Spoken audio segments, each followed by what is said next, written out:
Hello दोस्तों, तो कैसे हैं आप सब। दोस्तों स्वागत है आपका अपना चैनल जॉब सेक्स में। दोस्तों आज हम बात करेंगे एक ऐसे टॉपिक की जो पिछले 5 या 7 दिनों से popular platform, social media platform जैसे Instagram, YouTube, WhatsApp, Instagram reels, LinkedIn और ट्विटर और भी जैसे अपने फेमस न्यूज़पेपर है जैसे TOI यानी कि टाइम्स ऑफ इंडिया, वहाँ पे भी देखने को मिल रहा है। तो आप समझ सकते हैं कि कितना बड़ा टॉपिक होगा। दोस्तों उस टॉपिक का नाम है TOD यानी कि टूर ऑफ ड्यूटी।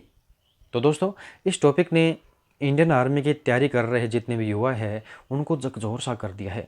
उनके पैरों के तले से ज़मीन खिसकनी स्टार्ट हो गई है। दोस्तों वो थोड़ा नर्वस हो गए हैं कि आखिर यार सरकार ने ऐसा क्यों कर दिया।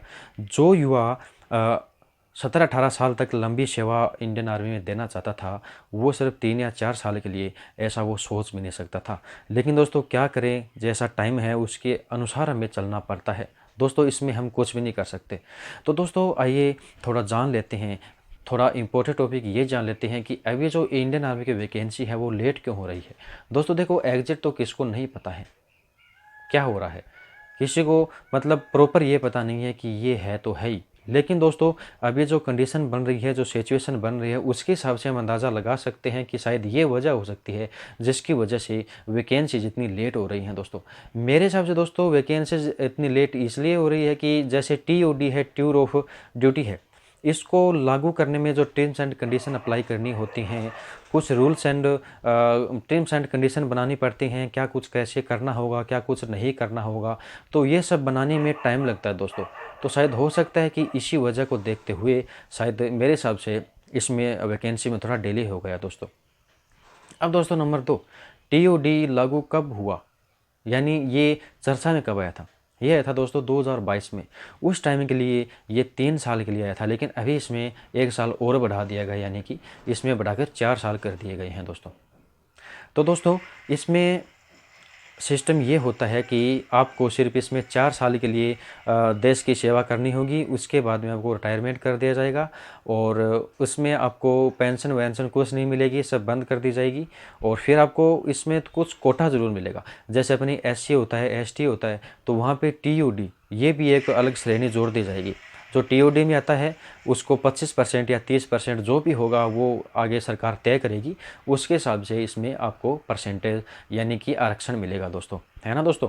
तो अब हम बात करते हैं कि इसके TOD के फ़ायदे क्या हैं और TOD के नुकसान क्या हैं दोस्तों TOD के फ़ायदे ये रहेंगे कि जैसे सपोज करो कि आप हैं या मैं हूँ, मैं TOD में जाना चाहता हूँ, ठीक है, मेरा उसमें सिलेक्शन हो गया। अब दोस्तों क्या होगा कि जैसे ही मेरे 4 साल कंप्लीट हो जाते हैं तो उसमें मुझे सरकार की तरफ से सर्टिफिकेट तो मिलेगा ही मिलेगा। बाकी दोस्तों अपनी खुद की एक पर्सनैलिटी उसमें डेवलपमेंट होगी, ठीक है, अपना एक एटीट्यूड बनेगा और अपना एक कॉन्फिडेंस, मैंने अपनी लाइफ है वो सुधर जाएगी। क्योंकि दोस्तों अपने अपने अंदर एक डिसिप्लिन जो है वो एक बन जाएगा दोस्तों। क्योंकि इंडियन आर्मी में जो ट्रेनिंग होगी वो वही होगी जो GD वालों की होती है, क्लर्क वालों की होती है, सेम वही ट्रेनिंग होगी। आपका फिजिकल मेंटेन हो जाएगा, आपका आपका जो मेंटल होता है, जो आपका माइंड होता है वो भी आपका मतलब उसमें भी एक पॉजिटिवनेस आ जाएगी दोस्तों, है ना दोस्तों। तो उसमें फ़ायदा हमें ये होगा कि हम किसी अगर दूसरे सेक्टर में जाएंगे ना, तो हमें क्या होगा कि उसमें डिसिप्लिन हमें सीखने को मिलेगा। दूसरे सेक्टर में जाने के बाद में क्या होगा कि हमारी जो मतलब जो हमें जो दूसरा सेक्टर होता है वो जो देखेगा इसमें कि बंदे में डिसिप्लिन है, बंदे में अनुशासन है, बंदे में पर्सनैलिटी डेवलपमेंट खुद की है, बंदे में एटीट्यूड है, तो वो गुण हमें इंडियन आर्मी में जब TOD में हम शामिल होंगे उस टाइम हमारे अंदर वो क्रिएट हो जाएंगे, तो हम आसानी से किसी दूसरे सेक्टर में लग सकते हैं। और दूसरा हमें थोड़ा गर्व फील होगा कि मैंने 4 साल देश की सेवा की है, और मोहल्ले वाले, गाँव वाले ये भी कहेंगे कि भाई ये बंदा है जिसने 4 साल देश की सेवा की है। और दोस्तों दूसरा क्या होगा कि अगर हमारे देश में कभी युद्ध का माहौल हो जाता है तो उस टाइम कोई भी बंदा युद्ध में शामिल हो सकता है ये बोल के कि मैंने आपकी TOD को ज्वाइन किया है। तो आपको उस टाइम बंदे को ट्रेनिंग नहीं दी जाए, क्योंकि ट्रेनिंग उस टाइम बंदे को दे दी गई थी। तो दोस्तों ये इसके मतलब मैंने आपको फ़ायदा बता दिया है।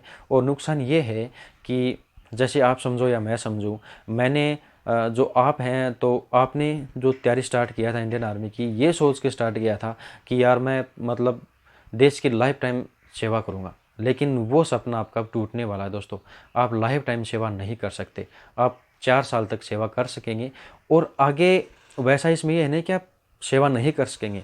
आगे भी इसमें कुछ रूल्स टर्म्स एंड कंडीशन बनाई गई हैं जो आगे गवर्नमेंट डिसाइड करेगी कि कौन से बंदे को, किस किस बंदे को आगे ले जाना चाहिए, यानी उसको परमानेंट कर दिया जाए। ये भी उसमें कुछ रूल्स होते हैं दोस्तों, ये भी कुछ रूल्स बनाए जाएंगे।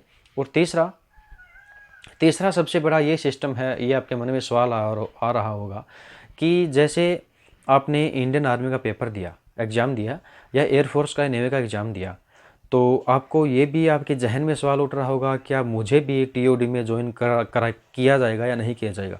तो दोस्तों, जिस वक्त आपने फॉर्म फिल किया था उस टाइम वहाँ पे आपको कोई ऐसी जानकारी दी गई है कि मैं टीओडी में शामिल होना चाहता हूँ, अगर वहाँ पे आपने टिक किया है तो आपको टीओडी में शामिल कर दिया जाएगा, अगर वहाँ पे नहीं किया है तो आपको नहीं किया जाएगा।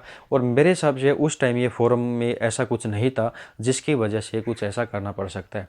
तो दोस्तों, ये था टीओडी के बारे में कुछ सिंपल सा आपके सामने एक छोटा सा मैंने जवाब दिया है। टीओडी मतलब होता है कि टूर ऑफ ड्यूटी होता है। इसका मतलब ये होता है कि आपको 3 या 4 साल के लिए इंडियन आर्मी में सेवा देनी होगी, उसके बाद में आपको वहाँ से रिटायरमेंट कर दिया जाएगा। अगर आप में एबिलिटीज़ हैं, कुछ गुण हैं, तो उसके बाद में आपको स्थायी भी यानी परमानेंट भी किया जा सकता है दोस्तों। तो दोस्तों, कैसा लगा कमेंट सेक्शन में ज़रूर बताइएगा। मिलते हैं अगली ऐसे एक नई वीडियो के साथ, तब तक के लिए धन्यवाद।